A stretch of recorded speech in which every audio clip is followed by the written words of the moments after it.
کہ مقبوضہ کشمیر سے جڑی کچھ خبریں شامل کی گئی ہیں اور بھارت کی طرف سے مقبوضہ کشمیر کے عوام پر نہ صرف مظالم کا سلسلہ جاری ہے بلکہ کرونا وائرس کے وجہ سے جو لاک ڈاؤن کیا گیا ہے، ایک تو لاک ڈاؤن اور کرفیو کا پہلے ہی انہیں سامنا ہے، لیکن کرونا وائرس کے آڑ میں لاک ڈاؤن کر کے تمام تر کشمیریوں کو نظر بند کیا گیا اپنے گھروں میں، اور پھر جو محاصرے اور گھر گھر تلاشیوں کی کارروائیوں میں بے گناہ کشمیریوں کو شہید کیا جا رہا ہے تاکہ لوگ باہر نہ نکل سکیں، احتجاج نہ کر سکیں۔ میں سمجھتا ہوں کہ ان موجودہ حالات کے اندر حکومت پاکستان اور خاص طور پر دفتر خارجہ نے جو پوری دنیا کو یہ باور کروانے کی کوشش کی ہے کہ اس وقت دنیا میں مقبوضہ کشمیر کے اندر ہو کیا رہا ہے، اور یہ آپ کو بھی پتہ ہے کہ یہ صورتحال جو ہے وہ دن بدن گمبھیر ہوتی جا رہی ہے، اور یہ کوئی نئی بات نہیں ہے کہ آپ نے خود دیکھا کہ مقبوضہ کشمیر کے اندر جو انڈین فوج کی جو بروٹل ایکشن ہے وہ اس سے کتنا انسانیت کو نقصان پہنچا ہے، اور آپ نے دیکھا کہ یورپی پارلیمنٹ کی ذیلی کمیٹی کو بھی نے بھی بھارتی وزیر داخلہ کو ایک خط لکھا ہے، اور اس میں ماریا ایرینا نے ان کو کہا ہے کہ آپ کا رویہ عالمی انسانی حقوق کو پامال کر رہا ہے۔ بھارت میں انسانی حقوق کی پامالیوں پر یورپی پارلیمنٹ کو شدید تشویش ہے، اور امت شاہ کو انہوں نے یہ بھی لکھا ہے کہ یورپی پارلیمنٹ کی انسانی حقوق کی ذیلی کمیٹی کے چیئرمین ماریا ایرنا نے جو امت شاہ کو خط لکھا، اس میں لکھا کہ بھارت میں جاری انسانی حقوق کی پامالیوں پر سخت تشویش کا اظہار ہے۔ یورپی پارلیمنٹ بھارتی ایجنسی NIA کی جانب سے انسانی حقوق کے نمائندوں کی گرفتاری کی شدید مذمت کرتی ہے۔ چیئرمین ماریا ایرنا نے انسانی حقوق کے نمائندوں پر دہشت گردی کی دفعات لگانا ناقابل قبول اور یہ گرفتاریاں عالمی انسانی حقوق کی کھلم کھلا خلاف ورزی قرار دیا ہے، جبکہ بھارت میں شہریت کے خلاف پرامن احتجاج پر حکومت کی جانب سے طاقت کا جو استعمال کیا جا رہا ہے اس پر بھی یورپی پارلیمنٹ نے تشویش کا اظہار کیا ہے، اور انہوں نے یہ بھی کہا ہے کہ جو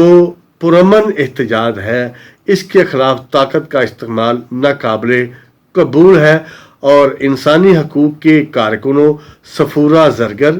گلفشا فاطمہ کو انہوں نے فوری رہا کرنے کا مطالبہ کیا ہے، جبکہ خالد سیفی، میران حیدر، شفا الرحمان، ڈاکٹر کفیل، آصف اقبال اور شرجیل امام کو بھی فوری طور پر رہا کرنے کا کہا گیا ہے۔ اور آپ نے دیکھا کہ جو دفتر خارجہ نے کل جو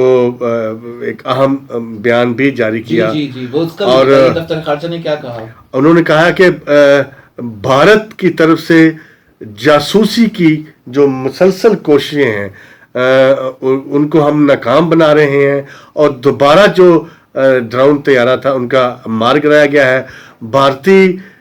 ڈرون سرحدی حدود کی خلاف ورزی کر رہے ہیں،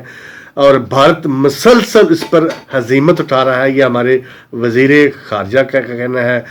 وزیر خارجہ نے یہ بھی کہا ہے صورتحال ہے لائن آف کنٹرول پر جو صورتحال ہے، مسلسل فائرنگ کی جا رہی ہے، دفتر خارجہ مسلسل بھارتی جو اہلکار ہیں یہاں پاکستان میں سفارتی ان کو بھی بلاتا ہے، احتجاجی مراسلہ بھی دیتا ہے، تو کیا لداخ میں جو ہزیمت اٹھانا پڑی ہے وہ اس کا اثر یہاں نکلتا ہے بھارت کی طرف سے؟ آپ دیکھیں کہ بھارت نے اپنے جتنے بھی ہمسائے ہیں، اگر اس کی سرحد کچھ سری لنکا سے لگتی ہے، وہاں پہ تامل ٹائیگرز کے ساتھ مل کے انہوں نے جو کچھ کیا، دنیا سے یہ ڈکا چھپا نہیں ہے۔ ٹھیک ہے، پاکستان کے ساتھ نہ صرف وہ جنگیں بلکہ ایک پراکسی وار وہ لڑ رہا ہے۔ اب نیپال کی صورتحال آپ کے سامنے ہے، نیپال بھی اور اس کا مشیر قومی سلامتی نے بلوچستان میں جو مداخلت ہے اس کا وہ اعلان اس نے وہ پھر اب اگلا ہمسایہ ان کا جو بہت ان کا بغل بچہ تھا بنگلہ دیش کے ساتھ بھی یہی صورتحال ان کی چل رہی ہے، اور پھر چائنا کے ساتھ جب انہوں نے پنگا لیا تو پھر انہوں نے میرا خیال ہے یہی سمجھ لیا ہوگا کہ ان کو اب پتہ چل گیا ہوگا کہ every day is not Sunday. اب جو ان کو ہزیمت اٹھانی پڑی ہے، جو ان کو شرمندگی اٹھانی پڑی ہے، اور یہ چیزیں جو ہے نا وہ مہذب قوموں کے لیے ہوتی ہیں. یہ ہزیمت کی لفظیں ہیں اور یہ جو شرم حیا کی جو الفاظ ہیں، یہ بھارت کی جو قیادت ہے، ایک بے شرم قیادت ہے. لوگ بہت اچھے بھی ہم نے دیکھے ہیں انڈیا کے. میں 19 دفعہ میں وزٹ کر چکا ہوں. بہت اچھے لوگ بھی ہیں، پڑھے لکھے لوگ بھی ہیں، اور وہ بھی اب نکل رہے ہیں. اب جب شریعت کا قانون ہے، لوگ ہیں جو اچھے لوگ ہیں، وہی اب اس ہندوتوا کی اور سپریمیسی کی جو حکومت ہے اس کے خلاف نہ صرف آواز بلند کر رہے ہیں بلکہ احتجاج بھی کر رہے ہیں. بھارت کی جو بھی قیادت آئی ہے، اور خاص طور پر دیکھیں یہ مودی جو آیا ہے، جس کو ہمارے پرائم منسٹر نے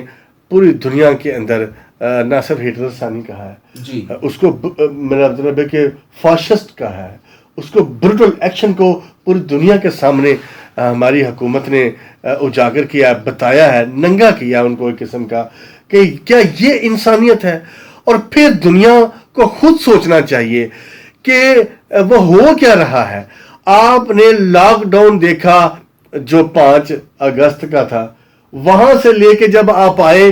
تو پھر مارچ کے اندر آپ نے نہیں سنا پوری دنیا میں آپ کو لاک ڈاؤن کرنا پڑا. اب دنیا کو یہ پتہ چل گیا ہوا کہ لاک ڈاؤن میں کشمیری کس طرح رہ رہے ہیں. ایگزیکٹلی، یہ ایک بہت اہم بات ہے کہ دنیا کو اب احساس ہونا چاہیے. مجاہدین کو، وہاں کی ماؤں کو، وہاں کے نوجوانوں کو، وہاں کے بزرگوں کو سلام پیش کرتے ہیں، خراج تحسین پیش کرتے ہیں کہ کس ثابت قدمی سے وہ اپنے حق خود ارادی کے لیے 70 سال سے نہ صرف بھارتی ظلم اور جبر برداشت کر رہے ہیں بلکہ وہ جدوجہد جاری رکھے ہوئے ہیں جس کے نتیجے میں ان کے کاروبار، معاشرت، معیشت سب کچھ تباہ ہو گئے. اور اب بھارت ان کی آبادی کے تناسب اور ان کے زمین کے حق اور ان کی جائیدادوں کے حق اور ان کی ملازمتوں کے حق کو بھی چھین رہا ہے. اس میں کوئی شک ہی نہیں کہ کشمیری بھائی جو ہیں، کشمیری قوم جو ہے، ہماری مائیں، بہنیں، بیٹے، بیٹیاں جو یہ جد و جہد کر رہے ہیں حریت کی، آزادی کی، وہ جو بھارتی تسلط ہے اس کے خلاف جو کھڑے ہوئے ہیں، اس کی مثال جو ہے وہ کہیں نہیں ملتی، اور وہ تاریخ رقم کر رہے ہیں. اور دیکھیں کہ اتنی قربانیاں ریسرچ پاس میں دیکھا جائے تو ہمیں نہیں ملتی. آج بھی جہاں 3 شہادتیں ہوئی ہیں وہاں پر 6 جو ہمارے کشمیری بھائی ہیں ان کو گرفتار بھی کیا گیا ہے. مدثر، فیاض، صغیر احمد کو پسوال سے گرفتار کیا گیا ہے. شوپیاں سے اسحاق بھٹ اور شوپیاں کے ہی ارشد ٹھوکر سمیت 6 جو کشمیری ہیں ان کو گرفتار کیا گیا ہے. اور یہ بھی آپ کو بتاتا چلوں کہ جنوبی کشمیر کے ضلع کولگام کے اکہال علاقے میں آج سیکورٹی فورسز نے تلاشی کے بہانے جو ہے وہ مکانات کو بھی